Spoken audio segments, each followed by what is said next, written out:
Welcome to CrazyAnimeLady.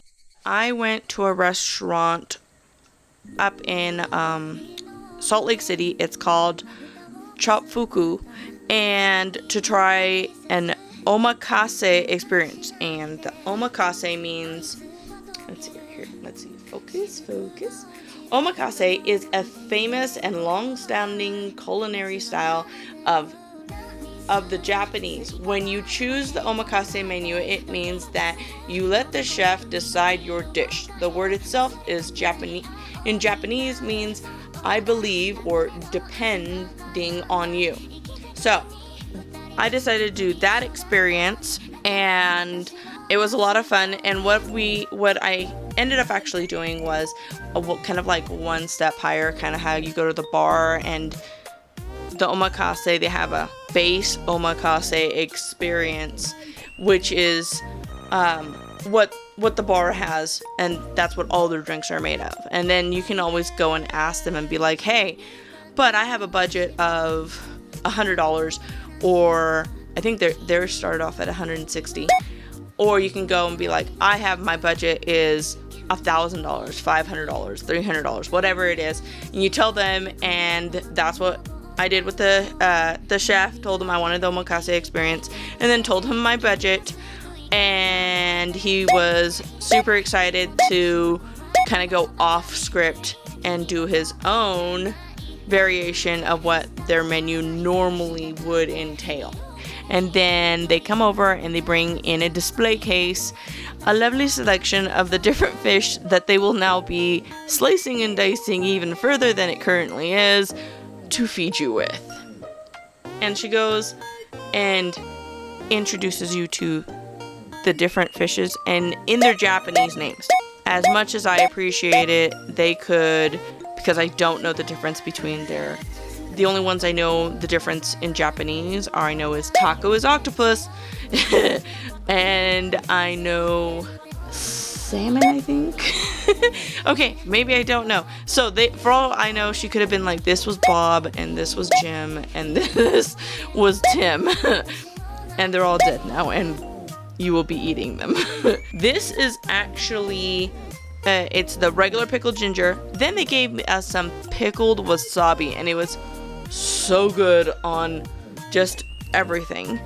And the next one is actual real authentic wasabi, and I gotta tell you, it tastes completely different than the wasabi you normally get at regular, or even the grocery store, or even regular sushi restaurants, even good, more expensive sushi restaurants. This was so much different than any of those wasabis. It was a lighter, crisp flavor to it. It didn't have as harsh a flavor as the wasabi that you normally get. It did have a little bit of that horseradish type flavor, because that's what a lot of wasabi is colored horseradish. I don't remember what kind of fish that was. I think it might have been red snapper, and I'm going just by the color of the skin, because it kind of looked like salmon colored on the skin. And a lot of the dishes already came with some wasabi, like some of the pickled wasabi already on there.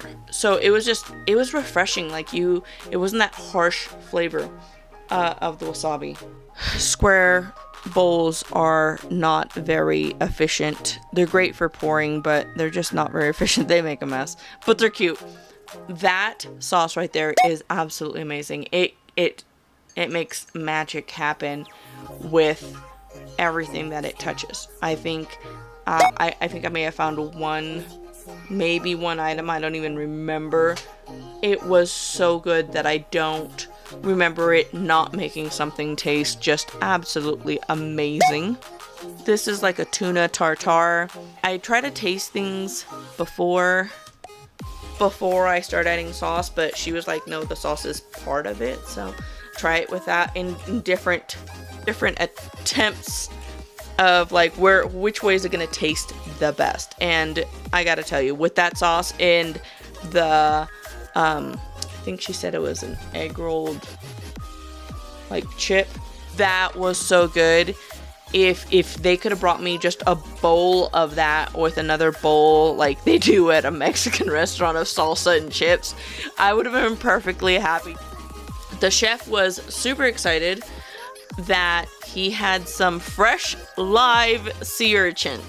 And I have tasted sea urchin before, and I did not have a great experience with it. And by not a great experience, what I mean is it tasted like I had decided to cut a corner off of my sink sponge, dip it in soy sauce and salt water and eat it. And that's like the texture, and the texture wasn't quite sponge, but it was bad. It was so bad. I was like, no. And he's like, no, this is live. And he was so excited. So I was like, you know what? This is what I signed up for. Okay, I'm gonna give it a second shot. Maybe the other one had gone bad. I don't know. They serve it, the little sea urchin, in his own little body. That is his body underneath there, holding up everything that was once inside of him and made him move it around. There are like two different parts of the sea urchin. There's that gooey part that's on the bottom, and then there is a firmer, soft textured part that's right on top that you see that's not nearly as shiny. And I'm trying to take just a little bite of it by itself. I've seen a lot of travel channels in Japan and they were like, oh no, the sea urchin's amazing.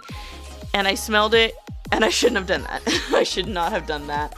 I tried it without any sauce and nope, no, oh no, no. For it being so slimy, it tasted gritty and very super minerally, and I was like, oh my god, I've just put jelly coral in my mouth. I'm not sure how it can be gooey and minerally at the same time. It was overly salty. I was like, oh no, that I'm obviously doing something wrong. I really try to claim user error on this and be like, no, I'm doing something wrong. It's obviously a me thing. No one should be eating this and being happy about it unless that's the only thing you can eat.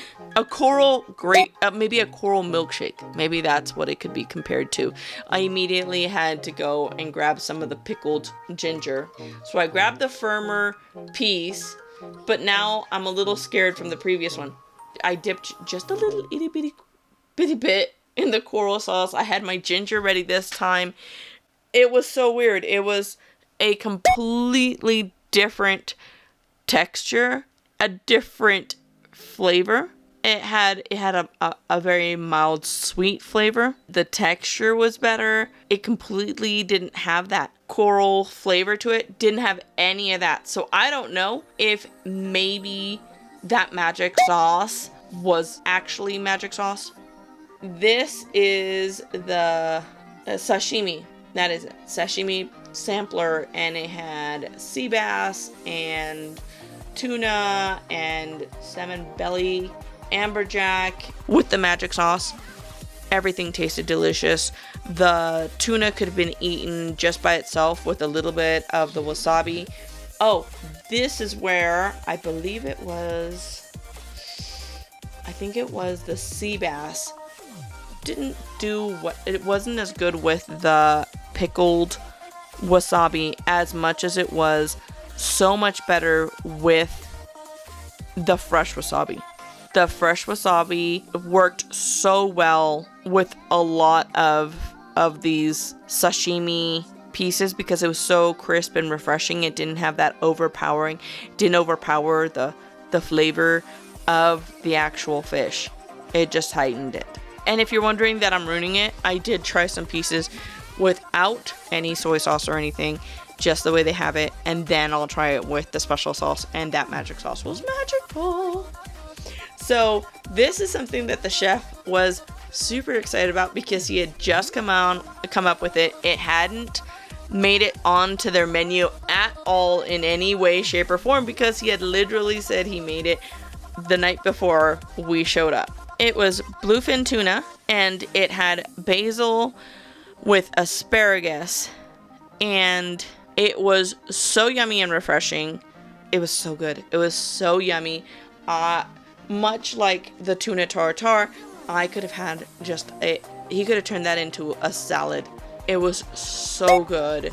There wasn't a fishy flavor, there wasn't a fishy texture. You felt the texture of the meat, but at the same time, the sauce on it with just a little bit of like a tomato, even without the tomato, it was like you were eating a whole salad. This one waitress came out and she's like, you know, he's really curious and kind of anxious, and he keeps asking us every time we go back what they think about that dish, So I told her, I was like, it was amazing. It was so good, so refreshing. An absolute must for like their summertime menu. So then here are some oysters, and I love smoked oysters. I loved raw oysters with just a little bit of lemon, maybe a little Tabasco where you want to do sriracha and everything. This actually has, it's like a grapefruit, like a piece of grapefruit, but it's not. I think what they may have done was like made like a grapefruit slushy frozen kind of piece that goes on there at the very end. A lot of people I find complain about how it's slimy, but it wasn't slimy. It was refreshing. It had a slight citrus fruit flavor because of the grapefruit flavor, or it could have been I think it's a pom-pom. The grapefruit did have kind of a slushy texture, so if you don't have a problem with texture, it was sweet but not overly sweet. Didn't have any seafoody flavor or anything like that. And then I went and I licked the shell, and it's like, yeah, don't lick the shell. This was another one that was a specialty, and they told me the name of it, and I'm very, very sorry, I don't remember. That is one whole fish. Well, that's half of one whole fish. On the other side's another one. And she told us it's like a delicacy in Japan because it's such a small fish, and it has a lot of little tiny bones that they go and painstakingly take out of it. As much as I appreciate the hard work that went into, and that poor little fish giving up his life so that I could give that a shot, he didn't have a whole lot of flavor. Since he didn't have a lot of flavor, thank goodness I didn't like overly dip him in that magic sauce, because even the little bit that I put on him, he was just like lost in the flavors, that he didn't have a lot of flavor to him. He was definitely better than the slimy sea urchin piece. So this was one scallop, but one of them you kind of had to grill it, and so they were prepared differently. So one of them was basically a scallop sashimi, and the other one would be a Latin version of sashimi, which is ceviche. The ceviche had like cilantro, tomato, a thin slice of jalapeno, and I think it maybe had like a slight mango chunk. I don't really remember. The sashimi part of the scallop was very mellow in flavor, and they had some lemon on there that you could pair with it, and the first time I tried it, the lemon just completely overrode the very light, mellow flavor that the scallop had. Without it, though, it was so yummy. Like I mentioned, it had a jalapeno. That doesn't hit you until the end. Like, the sweetness covers that up and is like, yay, everything's great. And then jalapeno comes and just like, ha-ha! Snuck up on you. Didn't see that coming, did ya? So this was a Wagyu. It was the taro belly that we had before, the tartare, but now they put it on rice with Wagyu beef on top. And they did tell us, they were like, you need to eat this pretty quick because otherwise the seaweed's gonna get chewy. Like I said, I tried it first without the magic sauce, what I called it, what he should call it. It just made everything amazing. It was like the best fish taco in the world.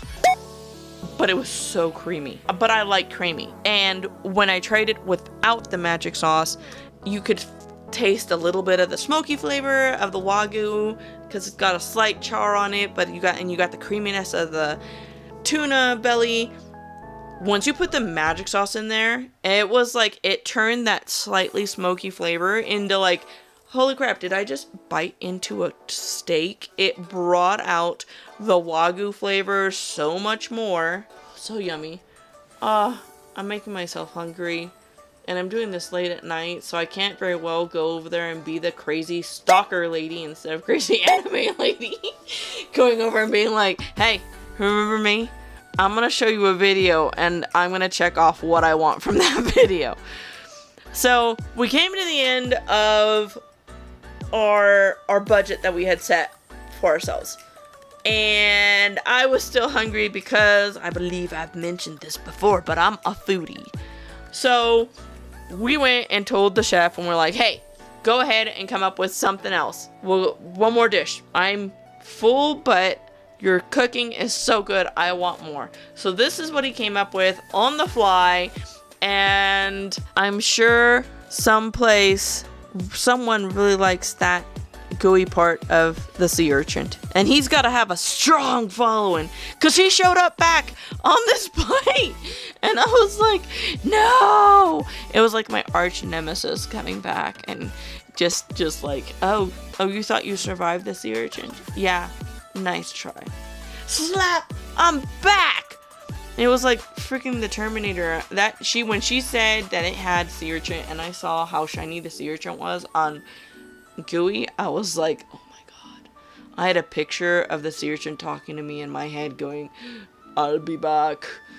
No, he didn't say that. Why are you back? So the girl is very polite and it's got lemongrass and cilantro and it's something that he just whipped up. And she's like, this is a different sea urchin. And I'm just like, and I know what she meant. She meant this is a different style of sea urchin. Not a different sea urchin because we already ate the other sea urchin. He's gone. It wasn't like this is not the same sea urchin you sent back. No, we didn't send him anything back. We sent his husk back. So unless you can like regenerate sea urchins from their their husk of a body, this is a different sea urchin. I'm just like, what? Wait, did you name those sea urchins? Well, we fed you Tony, but this is Frank, the sea urchin. And I'm just like, I didn't know he was someone's pet. Tell them I'm sorry, and I take back about him tasting like sea coral. I'm sorry for his loss, and I will try to enjoy Frank since he's been prepared a slightly different way. So it had lemongrass in it, and if you cook with lemongrass like I cook with lemongrass, you find out lemongrass it's hardy. The lemongrass was very, very difficult to chew. So it was a little difficult with that. But eating the sea urchin this way wasn't nearly the catastrophe that I was expecting it to be on my palate as the first time, because the white fish needed that salt and sea flavor, and then the sauces that he put on it, and I tried it with the cilantro, and I tried it I think with a grape, made it 100,000 times better than the original just by itself. There are some things that you leave the original alone. Don't try to remake it. Don't try to make it better. It's not going to get better. No, that one needed a lot of help. And this dish gave it that help, and it was so much better because of it. Alright, so that was my experience there. It was super yummy. I really, really hope you guys enjoyed it. Give it a try. If you're ever in the Salt Lake area, look it up. It's so yummy. Their baseline for the experience is $160. And I found this place because some friends took me there before, and we just did the baseline experience because we didn't know that you could upgrade it basically. And it was so good then too. They brought out like this smoky sushi roll, and the chef did ask us, who's also the owner, did ask us if we preferred sashimi or more sushi rolls in how he preferred for our menu to go, and we prefer the sashimi, so that's what he went with. But I hope you give it a shot, try it, like, share, and subscribe, and I hope you appreciate the effort that I put into this, because I am so hungry now. I'm gonna go into my kitchen and go and just raid my pantry, and I'm hungry, but I'm lazy right now. It's too late to be cooking. So Thanks for watching. Talk to you next time. Bye.